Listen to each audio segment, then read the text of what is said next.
Hey guys, happy Tuesday morning.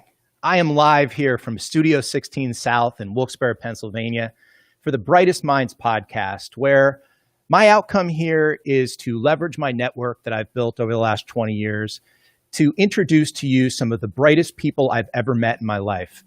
And today's guest is one of those influencers right at the top. I'd like to introduce you to today's guest, Joe Sinkwitz.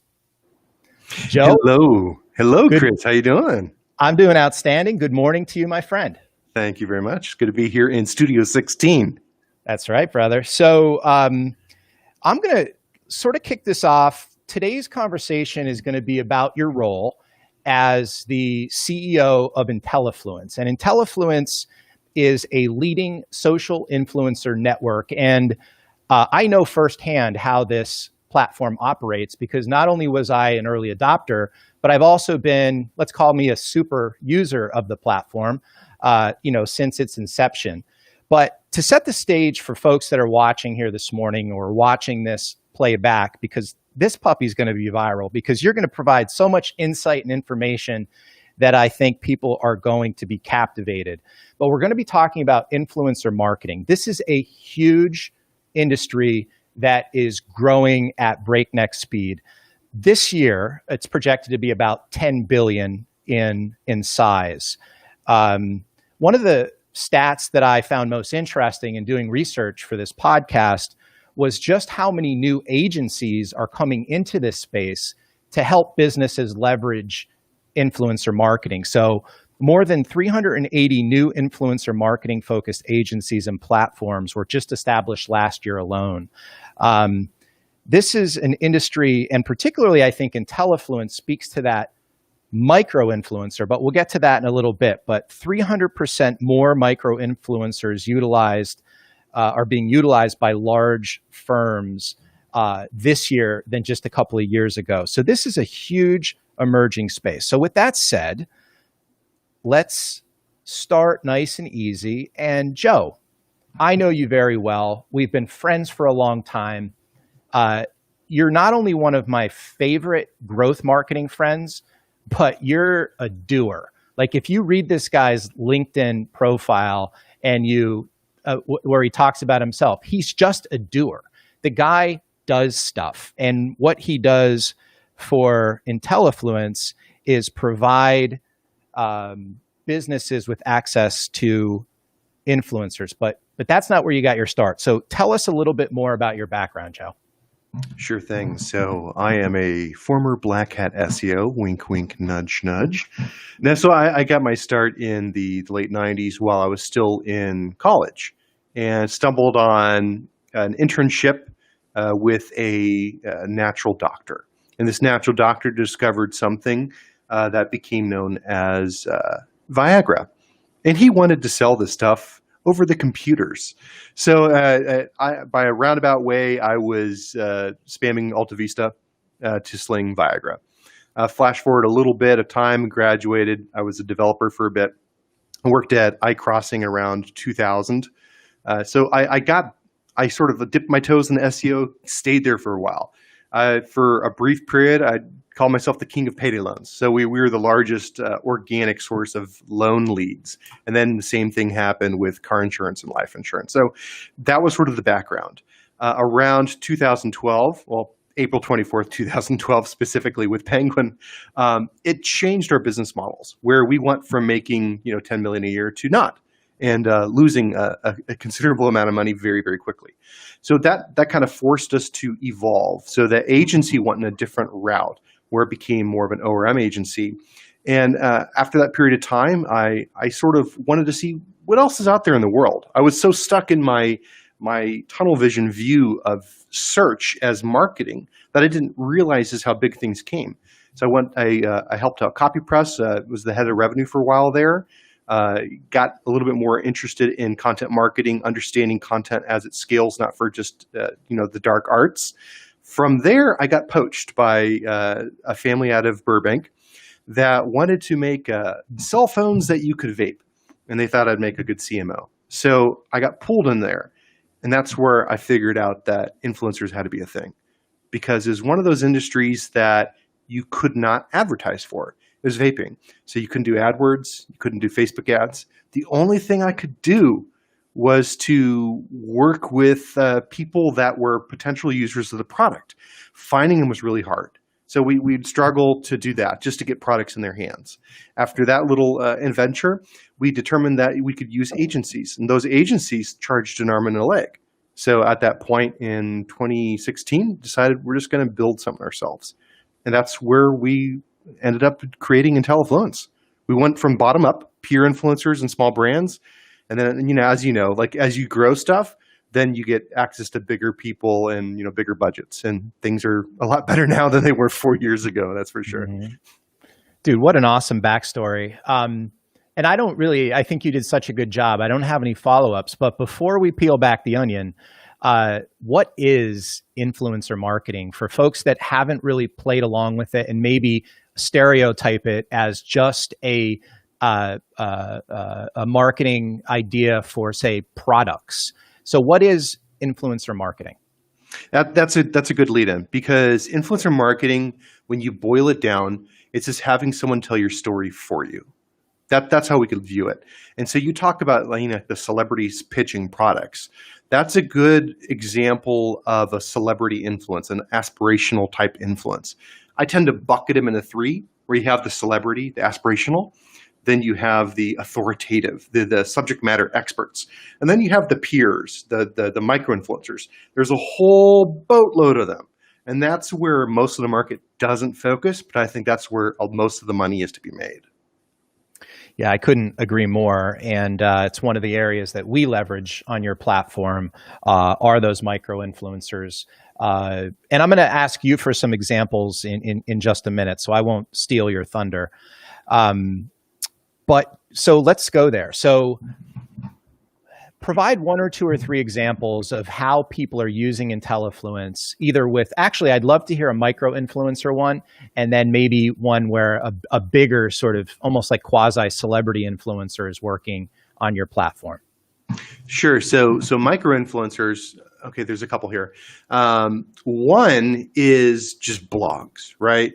I don't have to sell you on this too much. I mean, there's agencies that join us simply because they're tired of trying to get the usual guest blogs done, where, one post after theirs might be for that payday loan affiliate guy that's just gumming up the internet. So what happens is when you're able to convince an influencer to join a network and they happen to have a blog, they're not accustomed to selling posts. They are selling their influence. So in some cases, small agencies that you might know out there in the Northeast, they've become good customers just working with blogs to get attention for their clients. That's one example. Another one a little bit higher up is I could use this one, GhostBed. And so what we did with them initially, Rich Bernstein, he was also one of the early clients. They decided they just wanted to try to get new products in the hands of small influencers. So they used their pillow product.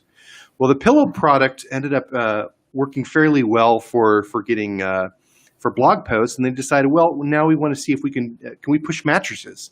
Like, well, okay, mattresses cost more money.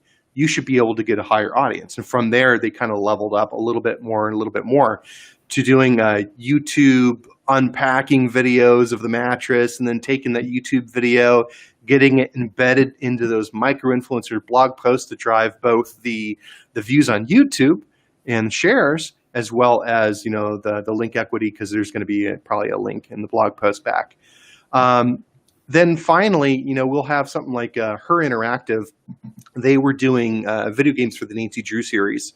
And so they reached out to us to do Twitch and YouTube campaigns.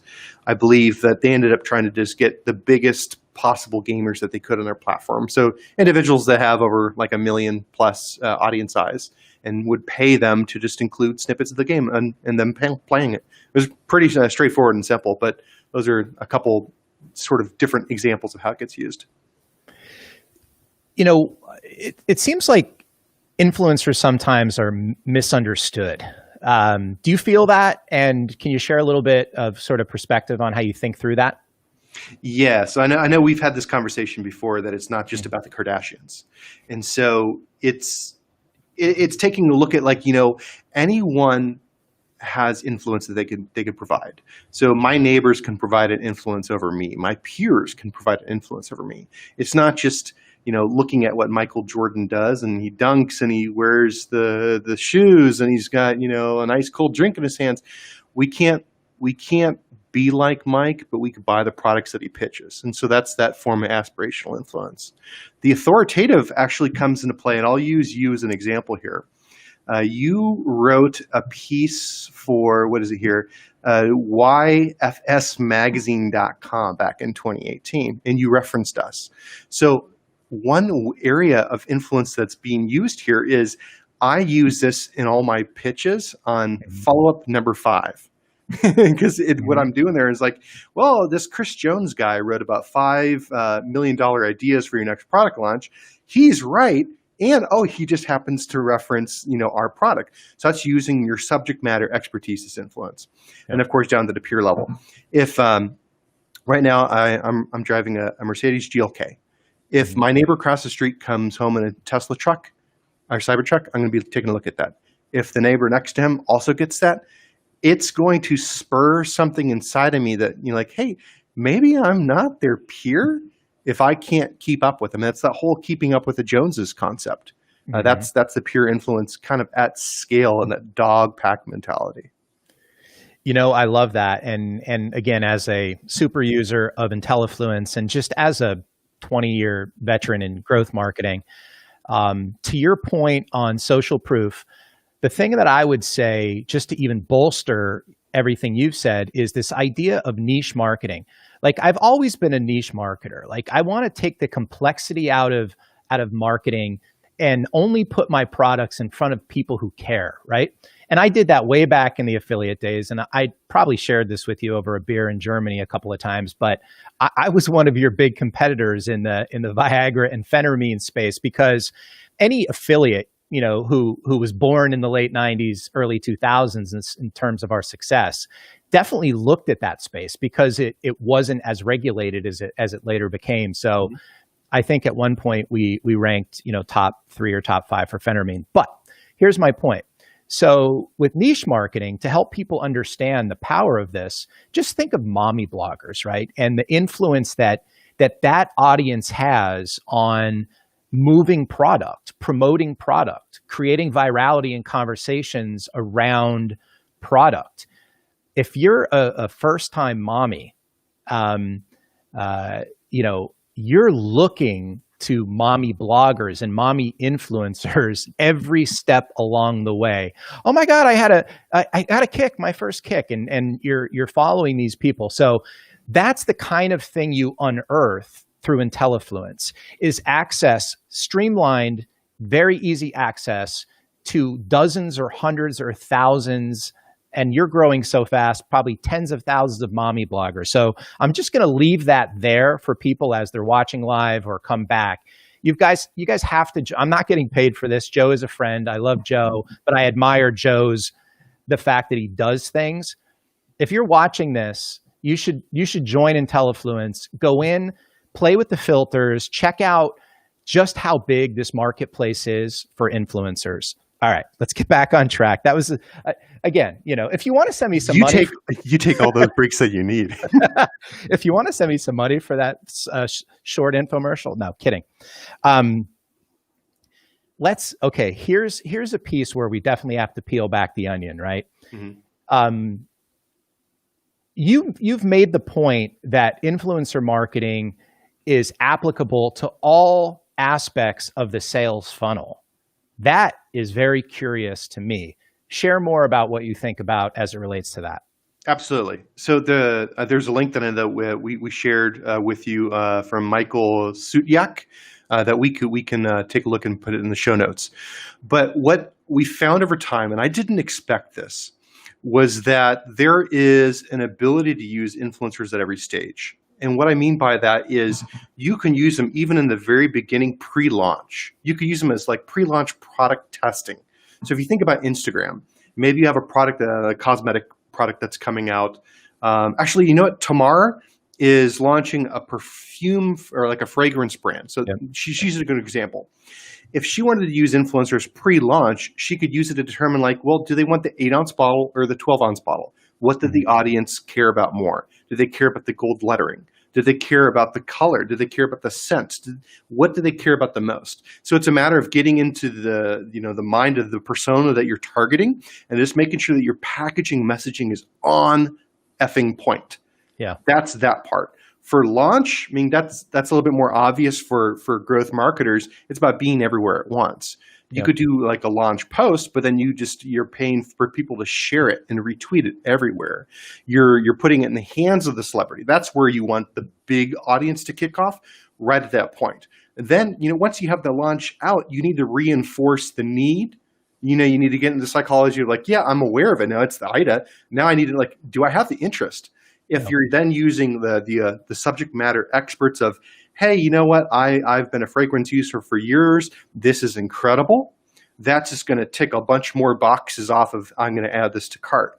And then finally, you're putting it down in the peer level, where if you're able to figure out, once again, the personas that are associated with this particular buyer, and you're getting the product in the hands of those individuals to share their story too, and possibly even share the stories of the authoritative expert and the celebrity, you're just piling on. I used pack mentality earlier.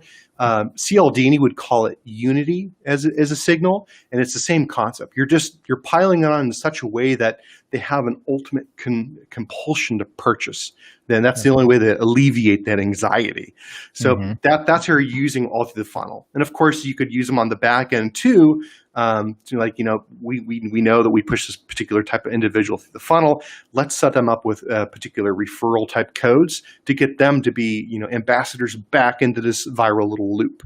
I love flywheels, and that's one that could be done. It's hard. I mean, there's no shortcut to the hard work of it. But if you can get that flywheel working for a D2C, you're going to build this thing up to sell whatever you want, and then sell the brand and move on to the next idea. You know what I love about influencer marketing?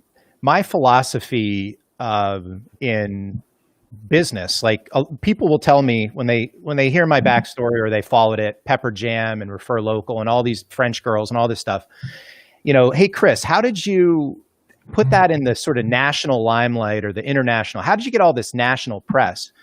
And this ties into what you do, Joe, which is, Apple is a good example, right? People buy based on how things make them feel, not necessarily the functionality of those things.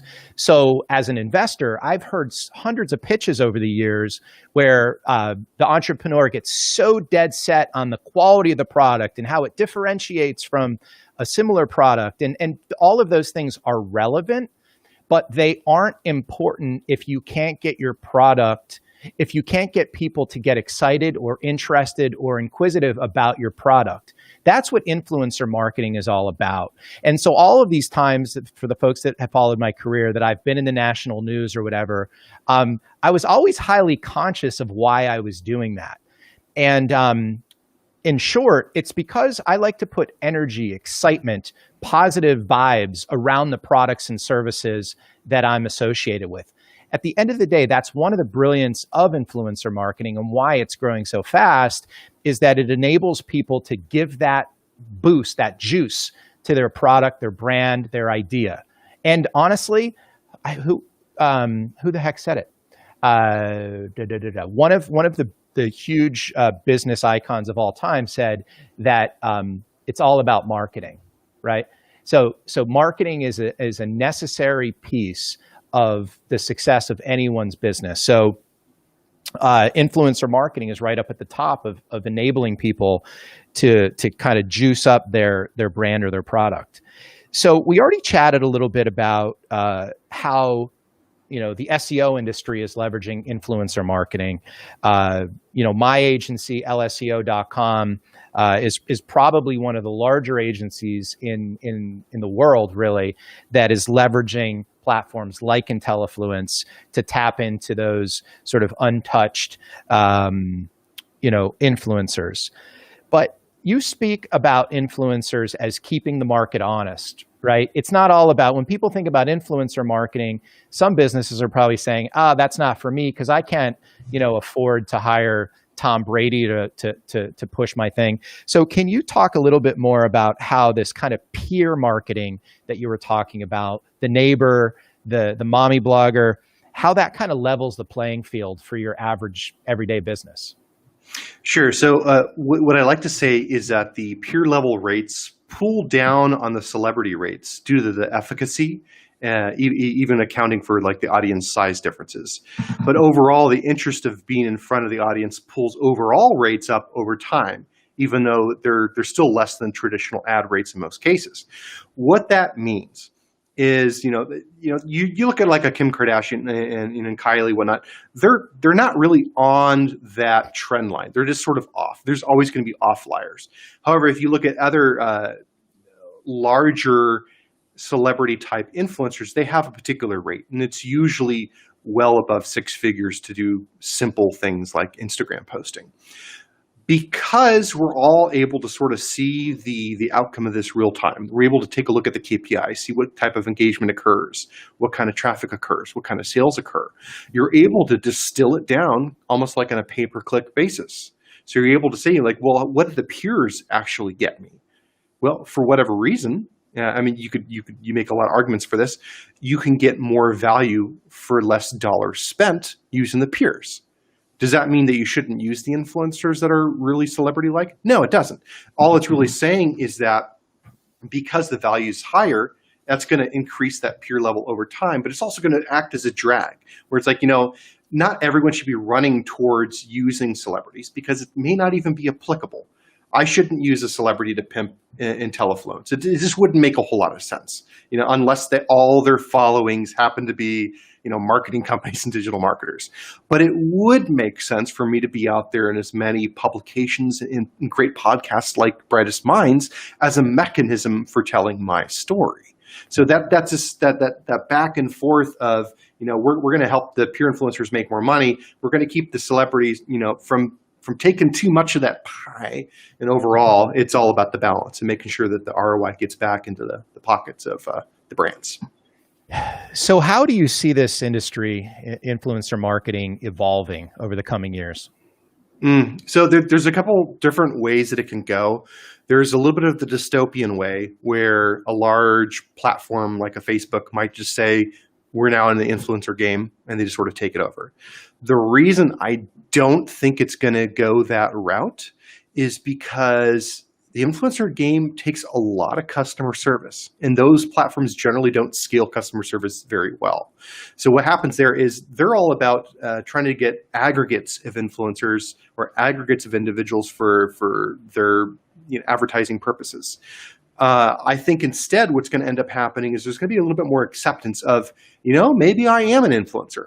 It's not real easy to determine what Joe Sinkwitz might be an influencer on. Maybe it's SEO tools, or it's about what wine to buy when you're in Napa, that sort of thing. Yep. But there's going to be at some point a mechanism for you to purchase the influence of anyone else, and for anyone else to be able to purchase the influence of you. I don't know how far off in the future that is, but that's sort of where I see this going, where it becomes a very democratic sort of commerce. And of course, it'll be taxed all to hell, but that's okay, so long as we're all doing better because of it. One of the things I love about IntelliFluence is that it seems like your mindset in building it was to create opportunities for any size business, really with any budget, to get access to influencers. Can you kind of quickly share, how little someone could get started with IntelliFluence? Sure. So I'd say our largest group of users are solopreneurs, and even you can go further. They might even just be entrepreneurs where they kind of want to do something, but they don't really know what to do. We offer free trials and everything. So someone's able to come to us and get a free month on a starter plan, which is $99, and just play around with the tool set and say, like, in 1 month's time, can I determine whether it's going to be worth me spending less than $100? That's usually the bare minimum. Now, if they have a product that's actually created, almost always the answer to that is yes. If not, then they're not out any cash. So you're able to test something and walk away without any real commitment. Our thesis is once we get them kind of in the system, whether they cancel or not, we're going to nurture them over time, let them know, and keep trying to give them tidbits and tricks on here's how you can keep growing and evolving as a digital marketer. Here's how you can do something a little bit better. If you're improving on yourself, even incrementally, month to month, you might come back to us. And then we'll be there to help you grow your budget, because then we're going to benefit. I want to segue into my final question, but I'll do it this way. So, reputation management has always been one of the sparks to an attorney, a pediatrician, or someone else learning how important SEO is and how they show up in the search results, and importantly, what other people are saying about them.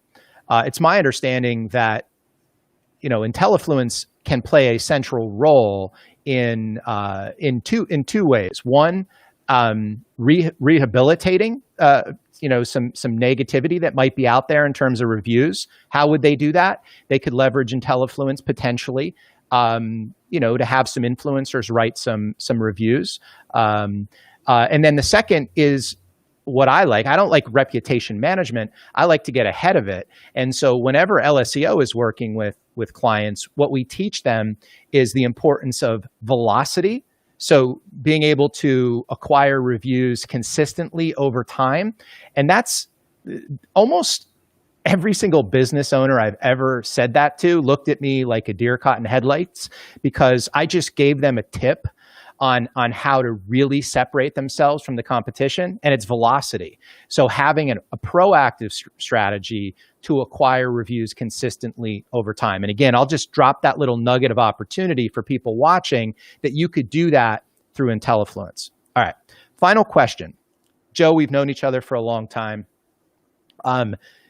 I've sought your advice out. You've sought my advice out. I have a background in investing and raising, tens of millions of dollars in venture capital. I know that you are embarking or have embarked on raising a Series A for IntelliFluence. And I know up to this point, you're a self-made multimillionaire. So you've, self-financed, you've aka bootstrapped. But now you're ready to really build and scale this to the next level, and you're raising the Series A, or you're approaching it. Let's chat about that for 2 minutes. How much are you looking to raise, and what type of venture capitalist or investor are you looking for? Oh boy, you put me on the spot there. So we were starting to kick off the raise in February of this year. So I got the paperwork basically all ready on my end. We're an LLC, so I recognize the difficulty of going the traditional VC route. With the pandemic, I recognized that there was a potential for me to load up on debt, personal debt, as a mechanism to continue funding. So I did that. So I basically kicked the can down the road by a year to allow us to grow even further. At the time, I was going to be looking to raise $5 million on a $25 million valuation. So, giving up, 20% pre, whatever. Yep. So we had it all planned out. The types of investors we were going to be looking for, I was actually probably just going to go, I want to say the bro investors, but I was going to be looking for people that I knew that I could personally trust. That's extremely important to me. Obviously, I want this to make a lot of money, but more than that, I want to make sure that I retain the control to execute on the vision that I have. That's actually more important to me for this, because then the outcome will be realized. I recognize the mathematics behind this and all that's necessary to do so. So right now, we've just been executing on the plan as is with the debt that I raised. And the idea is at year end, we'll take a look at the valuation, see if that's still what we wanted to do, if we needed to raise it lower, whatever it might be, the realities of the market, and then re-kick that can to see what happens. Awesome. Joe, how do people contact you? Either one, to get asked some questions about IntelliFluence, or two, if an investor is watching and is interested in learning more or getting a investor deck? Well, if you want to become an influencer, I'm probably already in your inbox. We are prolific from that vantage point. If you're a brand or an influencer, or an investor, and you want to talk about things, joe@intellifluence.com will get me. I go through all my email personally. So you'll be able to get me that way. Awesome. And folks could reach out to me as well, and I'll make the introduction. Joe, thank you so much for your time this morning.